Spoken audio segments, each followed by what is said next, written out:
Hello everyone, welcome back.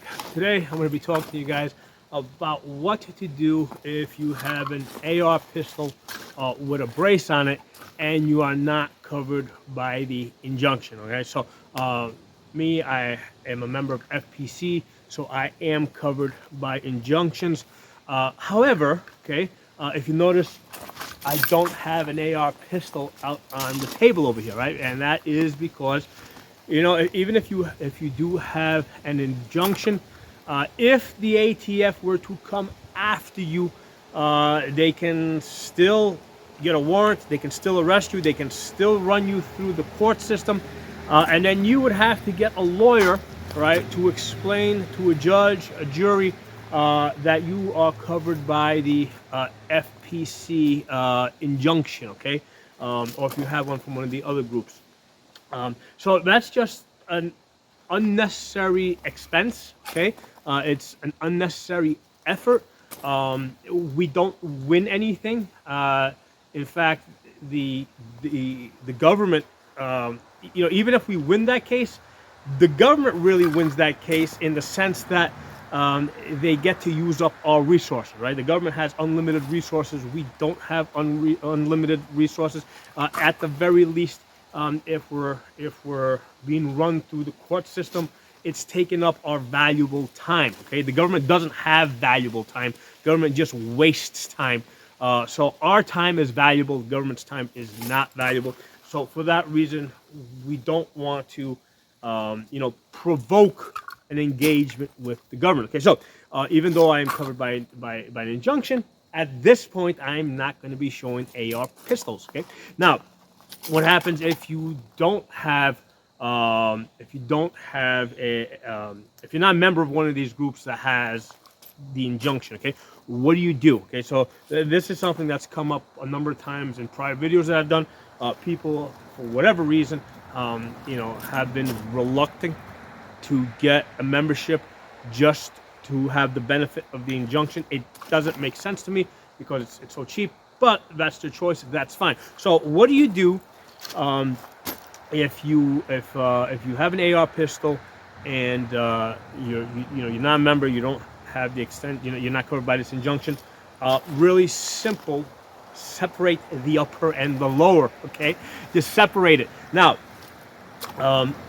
I would go a step further. Okay, because at this point you have a separate upper and a lower. All you have is gun parts. Okay, I would go a step further and remove the pistol brace from the lower. Like, just, it comes off like in 2 seconds. Like, remove it, get it off there. Okay, and what you can actually do is just put on a regular stock on it. Right, take off the brace, put on a regular stock.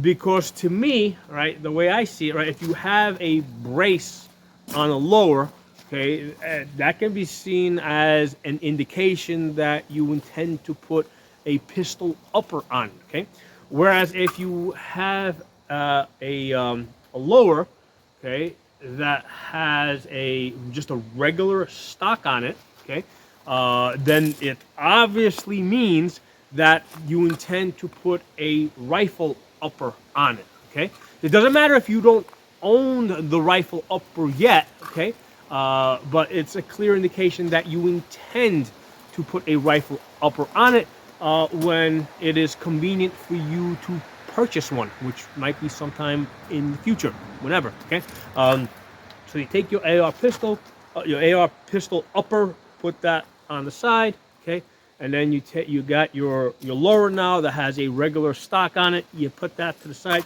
You got the two together, and basically you just can't be seen by the government attaching those two. Unless, of course, you are in a secluded area where you cannot be seen.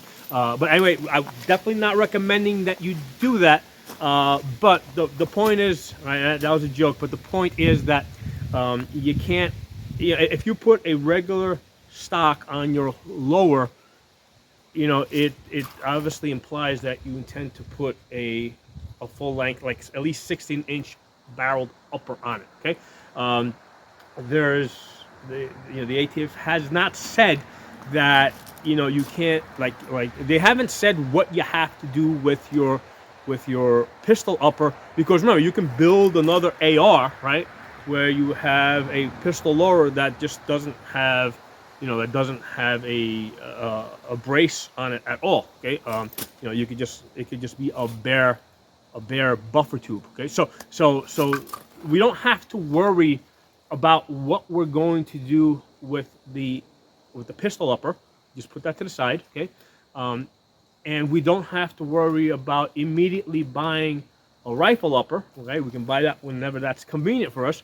And in the meantime, we can just keep a regular stock, okay, on the lower as an indication that we intend to put a rifle upper on it. Okay, so those are my thoughts on that. Now, I definitely advise that you do not take my word for it. Okay, do not take my word for it. Definitely advise that you get yourself a prepaid lawyer. The one that I have is US Lawshield. I've talked about these guys before. Okay, all right. So they're only $11 per month. Okay, and with the promo code, which is Pocono Shooting, you get like an extra. It depends on your state. And some states you get 1 extra month. Other states you get 2 extra months. In other states, there's no sign up fee. The sign up fee is only like, I think, like $20. So in some states that's waived altogether. So depending, and I think in some states you get like the first month completely free. So and there's no sign up fee. So it doesn't cost you anything. The only way to know for sure what you get is to go to the website, which is uslawshield.com. Just type in your address, your email, and put in the promo code and see what it's going to cost you to sign up, right? But it's basically like, it's $11 a month. It's pretty cheap. So anyway, what I recommend, there's 3 ways that I use these guys, right? Number 1, if you're actually ever in a self-defense situation, you got a lawyer on hand. You don't want to be shopping around for a lawyer after you're in trouble, because they're gonna, any lawyer is gonna want like a $3,000 retainer up front before they even look at your case. So you definitely want a prepaid lawyer. So that's obviously the first way that you would use it. However, that is a low probability chance that you would probably ever get in a self-defense situation. The more likely way that you will use the prepaid lawyer service is the way I use it, which is to basically email them and ask them questions and get the answer back in writing. So what I would do is I would email these guys and basically explain that this is what you intend to do, right? You have this AR pistol. You intend to basically convert it into a rifle, even though you haven't purchased the rifle upper yet. So you're going to put a stock on it, right, and leave that separate, right? And then the pistol upper, you're just going to put that on the side. I mean, you know, that doesn't even have a serial number on it, so it doesn't even need to go into the same safe. You know, just put that on the side somewhere. And then later on, when it's convenient for you, you're going to buy a rifled upper, a 16-inch rifle upper, to now go on that rifle lower, right? Because you put a regular stock on it, so now it's basically a rifle lower. So I would run that by them, right, and then get a reply by email that it's okay. So you got that extra level of protection. Now the other way I use these guys is if I'm traveling, right? For example, whatever I've created, this once let's say I get the rifle upper and I put this thing together. Let's say I'm going to travel to Florida from here in Pennsylvania. You know, can I travel through the states? Are there any states I should avoid? These guys are going to give you an itinerary. They're going to say, take this path, you know, make sure that the gun's unloaded in your truck. They might say, hey, these states here, avoid them altogether. Don't go through these states. You know, they might talk to you about the magazine capacities, or again, they might pick a path for you to take that is the least trouble. It might not be the shortest path, but it might be the one that is the least troublesome for you. And that's also true if you have a carry permit and you're carrying a gun. They're going to tell you, hey, you can carry your gun through these states on your way to your final destination, or in these states. Once you get to these states, you got to make sure that you unload it, put it in your trunk.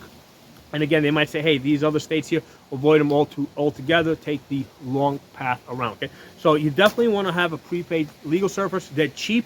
There's no reason not to have it. And then you've got somebody besides some dude on the internet to ask legal questions of, right, and get legal advice from. Okay, so again, the company is US Lawshield.